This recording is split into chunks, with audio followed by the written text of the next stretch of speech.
അപ്പൊ ഇന്ന് ഞങ്ങൾ ഡുവോ ആയിട്ട് ഞാനും ഡ്രഗ്സ് ഒക്കെ ഇട്ടാണെന്ന് ചുമ്മാ ലോൺ വോൾഫ് ഒക്കെ കളിച്ചുകൊണ്ടിരിക്കുകയാണ് കേട്ടോ. അപ്പൊ ഓപ്പോസിറ്റ് പ്ലെയർ നോക്കുകയാണെന്ന് വെച്ചാൽ ആ ഒരുത്തം മാത്രമേ ഉണ്ടാകുന്നില്ല, പിന്നെ എന്തായാലും ഒരുത്തനുള്ള വെറുതെ അടിച്ച് കൊല്ലം നിൽക്കണം, നമുക്ക് ടീം പാവാന്നൊക്കെ വെച്ച് കുറെ നമ്മൾ ഇരുന്നിട്ടൊക്കെ കാണിച്ചിട്ടുണ്ടായിരുന്നു കേട്ടോ. പിന്നെ ഞാനാണിച്ച് ഡ്രഗ്സിനോടും പറഞ്ഞായിരുന്നു ഇനിമിനെ അടിച്ച് കൊല്ലാണ്ട് ടീം പാവാൻ നോക്കിക്കോന്നു. പിന്നെ നോക്കുകയാണെന്ന് അവനാണിച്ച് ആ പ്ലെയർ അങ്ങ് അടിച്ച് കൊന്നിട്ടൊക്കെ ഉണ്ട്. പിന്നെ കുറെ നേരം ഞാൻ ഇരുന്ന് കാണിച്ചിട്ടാണ് ആ പ്ലെയറിനെ എങ്ങനെയൊക്കെ ടീം പാക്കിയിട്ടൊക്കെ എടുത്തിട്ടുണ്ട് കേട്ടോ. പിന്നെ എന്തായാലും ഒരുത്തനല്ലോ വെറുതെ എന്തായാലും നമുക്ക് അടിച്ച് കൊല്ലണ്ടെന്നൊക്കെ വിചാരിച്ചിട്ട് നമ്മൾ ടീം പാക്ക് ആക്കിയിട്ടുണ്ട്. അങ്ങനെ നിൽക്കുമ്പോൾ എന്ന് പറഞ്ഞാൽ ഞാൻ ചുമ്മാ ഇമോട്ട് ഇട്ടുകൊണ്ടിരിക്കുമ്പോഴാണ് ആ പ്ലെയറിന്റെ തലേക്ക് ആ തല എന്റെ തലക്ക് അടിച്ച് പൊളിച്ചിട്ടൊക്കെ ഉണ്ടാകുന്നുണ്ട്. പിന്നെ എത്ര നോക്കുകയാണെങ്കിൽ ഗ്ലൂ വാളൊക്കെ ഇട്ടിരിക്കേണ്ടത്. അപ്പോൾ ഫസ്റ്റ് ടൈം നോക്കുകയാണെങ്കിൽ ഡ്രഗ്സിനെ കൊന്നിട്ടുണ്ടായിരുന്നു. പിന്നെ ഞാനാണെച്ചാൽ ടീം പാക്കി എടുത്തിട്ടുണ്ടായിരുന്നു എങ്ങനെയൊക്കെ. പിന്നെ ഞാനാണെച്ചാൽ ഗ്ലൂ വാൾ പൊട്ടിച്ച് പുറത്തു പോകാന്നൊക്കെ വിചാരിച്ചിരിക്കുമ്പോൾ തന്നെ എന്നെ അടിച്ച് കൊന്നിട്ടൊക്കെ ഉണ്ട് കേട്ടോ. അപ്പോൾ എന്തായാലും ഒരുത്തുള്ള കാര്യം നമ്മൾ ചുമ്മാ അങ്ങ് വെറുതെ വിട്ടതായിരുന്നു. ഇവനെന്ന് പറഞ്ഞാൽ ഒരു ആവശ്യമുണ്ട് കുറെ നേരം നമ്മൾ തല്ലിക്കൊല്ലണൊക്കെ ഉണ്ടായിരുന്നു. പിന്നെ എത്ര കൊണ്ട് ഞങ്ങളാണ് എങ്ങനെയൊക്കെ പോയിട്ട് അങ്ങ് ടീം പാക്കി എടുത്തിട്ടുണ്ടായിരുന്നു. പിന്നെ കുറേ ഇമോട്ടൊക്കെ കളിച്ചിരിക്കാന്നൊക്കെ വിചാരിച്ചു. പിന്നെ നോക്കുകയാണെന്ന് ഗണ്ണ് എടുത്തപ്പോഴേ വിചാരിച്ചു അവനിപ്പോൾ തല്ലി കൊല്ലുമെന്ന്.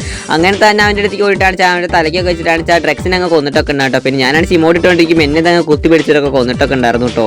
പിന്നെ എന്ന് പറഞ്ഞാൽ എന്താ ടീം അപ്പ് എന്ന് ഈ പ്ലെയറിന് അറിയില്ല എന്നൊക്കെ തോന്നുന്നു. കുറെ നേരം നമ്മൾ ടീം പാവാൻ നോക്കണമെന്ന്. പിന്നെ ആ പ്ലെയർ മാത്രമാണ് ടീം പാവുന്നില്ല. പിന്നെ എത്ര കൊണ്ട് നോക്കുകയാണെങ്കിൽ ഡ്രഗ്സിനെ പഠിച്ച് കൊന്നിട്ടുണ്ടായിരുന്നു. പിന്നെ ഞാനാണ് പോണേക്ക് മുന്നേ എന്ന് പറഞ്ഞ ഡ്രഗ്സിന്റെ ക്യാരക്ടർ സ്കില്ല് വിട്ടാണ് ഇനിമീൻ ചത്തിട്ടൊക്കെ ഉണ്ടായിരുന്നു. അങ്ങനെ ഒരു റൗണ്ട് നമ്മൾ വിക്ടറി ഒക്കെ എടുത്തിട്ടുണ്ട്. പിന്നെ എത്ര കൊണ്ട് അടിച്ച് കൊല്ലാന്നൊക്കെ വിചാരിച്ചായിരുന്നു. അപ്പോൾ തന്നെ എനിക്കൊരു ഷോട്ട് കിട്ടിയിട്ടാണ് എനിക്കൊരു ഷോട്ട് കിട്ടി ഞാൻ ചത്തുന്നത്. പിന്നെ ഡ്രഗ്സ് ആണ് ആ പ്ലെയറിനെ കൊന്നിട്ടാണ് ആ റൗണ്ട് എടുത്തിട്ടൊക്കെ ഉണ്ടാവും. പിന്നെ എത്ര കൊണ്ട് ഞാൻ കയറി അടിച്ചിട്ടാണ് ആ പ്ലെയറിനെ കൊന്നിട്ടാണ് 3-3 ആക്കിയിട്ടൊക്കെ ഉണ്ടായിരുന്നു കേട്ടോ. പിന്നെ എത്ര ഉണ്ടെന്ന് പറഞ്ഞാൽ ഞാൻ ചുമ്മാ കയറി പോയതായിരുന്നു. അപ്പോൾ MP5 3 ഒക്കെ ഉണ്ടായിരുന്നു. അപ്പോൾ ഞാൻ കുറച്ച് കൊടുത്തപ്പോൾ തന്നെ ആ ചെക്കൻ കാണിച്ചിന്റെ തലയൊക്കെ അങ്ങ് അടിച്ച് പൊളിച്ചിട്ടൊക്കെ ഉണ്ട്. പിന്നെ നമ്മുടെ ചാനലൊക്കെ കണ്ട് സബ്സ്ക്രൈബ് അടിക്കാത്ത മച്ചന്മാരൊക്കെ കാണുന്നുണ്ടെന്നുണ്ടെങ്കിൽ ജസ്റ്റ് അങ്ങ് സബ്സ്ക്രൈബ് അടിച്ച് നമ്മുടെ കൂടെ നിൽക്കാൻ മറക്കണ്ട. വീഡിയോക്ക് ലൈക്ക് അടിക്കാനും മറക്കണ്ട. പിന്നെ നോക്കുകയാണെങ്കിൽ ലാസ്റ്റ് 4-4 ആയിട്ടുണ്ടായിരുന്നു. അപ്പോൾ ഞാൻ ഫസ്റ്റ് ഷോട്ട് കൊടുത്തിട്ടുണ്ടായിരുന്നു സ്നൈപ്പറിൽ. പിന്നെ ഓപ്പണിംഗ് പിന്നും കൊടുത്തിട്ടാണ് ആ പ്ലെയറിനെ കൊണ്ടിട്ടാണ് കളിയൊക്കെ പോയി അടിച്ചിട്ടുണ്ട്. അപ്പോൾ ശരി, അടുത്ത വീഡിയോയിൽ കാണാം.